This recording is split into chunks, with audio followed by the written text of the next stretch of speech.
I actually wanted to ask Colm, not to sidestep your question, John, but actually wanted to ask Colm,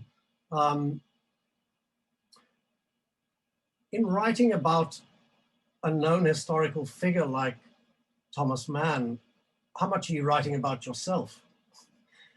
That's a sort of a blunt question, but for me, in writing about Forster, you can stick to the facts, but you know, those facts are not going to excite your inner creative spirit if they don't, to some extent, evoke something that overlaps with your own life, or at least that was my experience. But perhaps Colm's, take on it is entirely different. Yeah, I mean, when I read Arctic Summer, I was aware that you were dealing with things that mattered to you, that it wasn't a literary exercise. Yeah, it's hard to talk about because it's the suggestion that you're finding elements of yourself in a figure as great as Thomas Mann is just ludicrous. But yeah, I'm the second son in a family of five, as is Thomas Mann.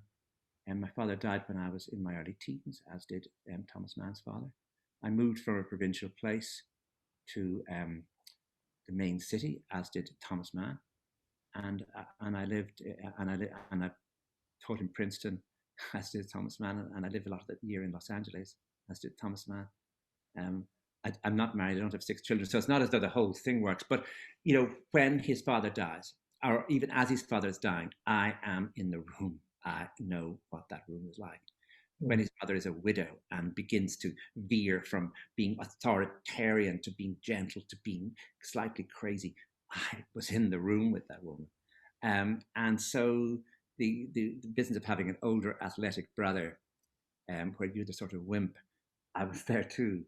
So there are those things, and there are probably other things. Oh yeah, I forgot to mention homosexuality. But there are a lot of things that I used in the book that come from things that matter to me enormously, and that are in a way hidden things that I don't really want to talk about. But no matter what I do, tend to come into a book. No matter what I try to do, that business of the death of the father, that business of the mother, that business of the son, it just comes in over and over, and it won't go away. And so in Thomas Mann, at certain moments, I was finding metaphors, I was finding ways in to the book via my own experience, and not just my own experience, but pressing matters for me that are emotional and that are unresolved. I was finding ways in to the book, and in a way that's why I wrote it. I mean, I wouldn't have written it as a literary exercise, but nor is it an autobiographical novel. I'm just saying that you nourish books with strange things, and many of them are deeply personal and things that matter and things that are unresolved that make their way in, and almost despite your best intentions.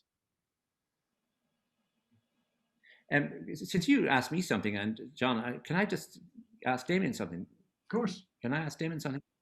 Thank you very much. Then